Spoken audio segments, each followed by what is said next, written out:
आप देख रहे अम्बेडकर निवासी एक लगातार जो की आवाज अम्बेडकर परिवार टीवी को लाइक करें, सब्सक्राइब अम्बेडकर परिवार। तो मेरी कविता सुना देना कि पत्नी बोली करवा चौथ पर एक साड़ी दिलवाओ, तो हमने कहा करवा चौथ के फायदे बतलाओ। हम पढ़े लिखे थे, पत्नी आई करवा चौथ के व्रत का जिक्र किस तरह, तो हमने कहा भाई क्यों रख रही है, इसके फायदे तो बता दे, क्यों मेरे 20,000 रुपये खर्च कराएगी साड़ी में, पार्लर में, सैंडल में। तो पति पत्नी का संवाद है, आनंद आएगा आपको कविता में 2 पंक्ति के बाद में। कि पत्नी बोली करवा चौथ पर एक साड़ी दिलवाओ, तो हमने कहा करवा चौथ के फायदे बतलाओ। तो पत्नी बोली उमर पिया एक व्रत में 1 बरस बढ़ जाएगी और मौत तुम्हारे कभी नहीं नजदीक आएगी। ताली बजाओ। पत्नी को तो साड़ी चाहिए थी ना। कि पत्नी बोली उमर पिया एक व्रत में 1 बरस बढ़ जाएगी और मौत तुम्हारे कभी नहीं नजदीक आएगी। तो मैंने हिसाब लगाया कि भारत में पति पत्नी का जो दाम्पत्य जीवन है वो लगभग 40 वर्षों का है। पति पत्नी लगभग 40 वर्ष तक साथ रहते हैं। तो मैंने कहा अगर पत्नी लगातार 40 वर्ष तक बढ़ती रही तो मेरी तो 40 वर्ष बढ़ गई पक्का, उसकी 40 वर्ष घट गई। अब कविता का आनंद यहाँ से लेना कि पत्नी बोली करवा चौथ पर एक साड़ी दिलवाओ, तो हमने कहा करवा चौथ के फायदे बतलाओ। तो पत्नी बोली उमर पिया एक व्रत में 1 बरस बढ़ जाएगी, मौत तुम्हारे कभी नहीं नजदीक आएगी। तो मैंने कहा प्राण प्रिय ऐसा अनर्थ मत कीजिए और ये करवा चौथ का व्रत अभी तोड़ दीजिए, क्योंकि तुम्हारे व्रत रहने से मेरी उम्र 40 वर्ष बढ़ जाएगी और पगली में तो 100 वर्ष तक दूंगा, तू 60 में बढ़ जाएगी। पगली भाई साहब मैं कविता सुना रहा हूँ, वहां बैठ जाइए आप। अरे भाई साहब मुझे पता है नहीं कोई हिंदू नहीं बैठा।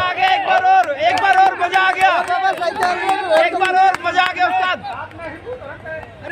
नहीं कोई हिंदू नहीं है उस्ताद जी, एक बार और। हाँ मैं वही तो कह रहा हूँ, इनको समझाओ सब एक बार और। हाँ। आप सुनाओ। आप चालू रखो, चलिए। देखो ये कुछ लोग हैं जिन्हें लोग भेज देते कि जाकर चेक करो सही काम कर रहे हैं नहीं कर रहे, तो ये हमारे टेस्टर हैं। और जब 40 रुपए जिस आदमी ने खर्च करे हैं तो उसका मजा भी आना चाहिए उसको, कोई दिक्कत नहीं है।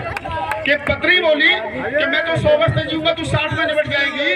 तो वो 40 वर्ष में किसके सहारे जीऊंगा, वो 40 वर्ष में किसके सहारे जीऊंगा, किसके हाथ की चाय और कॉफी पीऊंगा। चाय की चाहत जब मुझे भाभी के घर तक ले जाएगी तो भाभी फिर मुझे रड़ुआ कह करके चिढ़ाएगी। ताली बजाओ। उसकी आवाज से ज्यादा तुम्हारी ताली आएगी तो मेरा ध्यान इधर रहेगा। हाँ बोलो जय भीम, जय भीम। ये पगली मैं तो 60 वर्ष वो 40 वर्ष में किसके सहारे जीऊंगा, किसके हाथ की चाय और कॉफी पीऊंगा। चाय की चाहत जब मुझे भाभी के घर तक ले जाएगी तो फिर भाभी मुझे रड़ुआ कह करके चढ़ाएगी। एक काम कीजिए। बोले क्या? बोले पहले मेरे 40 वर्षों का इंतजाम कीजिए। लगाओ ताली। एक काम कीजिए, पहले मेरे 40 वर्षों का इंतजाम कीजिए और ऐसा नहीं कर सकती हो तो छोड़ दीजिए और ये करवा चौथ का व्रत अभी तोड़ दीजिए। मैंने 1000 से ज्यादा शो किए बाबा साहब के 22 राज्यों में। संसद में खड़े होकर के 10 बार कविताएं सुनाई बाबा साहब के जन्मदिन पर। देश का सबसे महंगा कबीरा 4-4, 2-2 घंटे तक कविताएं सुनाई। मैंने सिर्फ अंधविश्वास, पाखंड और बाबा साहब के मूवमेंट पर कविताएं लिखी है। ऐसी घटनाएं घटती हैं, इससे आप चिंता मत करिए। ये कारवां है, मेरे से पहले से चल रहा, मेरे के बाद भी चलेगा।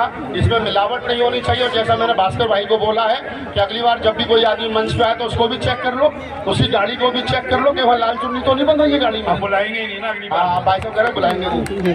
हाथ भी चेक कर लो, पैर भी चेक कर लो, घर भी चेक कर लो। बाबा साहब के मूवमेंट में गड़बड़ झाला नहीं चलेगा, क्योंकि बाबा साहब ने पहले कह दिया मैं रामकृष्ण को ईश्वर नहीं मानूंगा। उन्हें पता था कि मेरे जाने के बाद लोग गड़बड़ झाला करेंगे, इसलिए 22 प्रतिज्ञा आपको दे गए। जब गड़बड़ झाला होने लगे ना तब वो 22 प्रतिज्ञा दोहरा दिया करो, तो गड़बड़ झाला अलग हो जाएगी, अपना काम इधर हो जाएगा। अभी मैं परसों बुलंदशहर में था, एक बात कह करके अपनी बात खत्म करता हूँ। मैं बुलंदशहर में था तो वहाँ सांसद जी हैं बीजेपी के, बड़ा लंबा भाषण दिया। और साहब मैं तो बाबा साहब को बहुत मानता हूँ, ये करता हूँ वो करता हूँ। जब वो भाषण देके चलने लगे तो मैंने कहा सांसद जी बैठ जाओ, मेरा भी भाषण सुन लो। बोले क्या मैं बाबा साहब को कितना मानते हो? कि साहब बहुत मानता हूँ। मैं खड़े हो गए, मैं कहा हाथ आगे करो। बोले कर दिया। मैं कहो मैं रामकृष्ण को ईश्वर नहीं मानूंगा, नाम की पूजा करूंगा। हाथ पीछे। पहली प्रतिज्ञा में बंदा भाग गया मैदान छोड़ के। तो ये ध्यान रखिए, कोई आदमी कुछ भी हो सकता है, लेकिन बाबा साहब की मूवमेंट में गड़बड़ झाला नहीं चलेगा। आप लोगों ने सुना, बहुत बहुत धन्यवाद। धन्यवाद राहुल जी।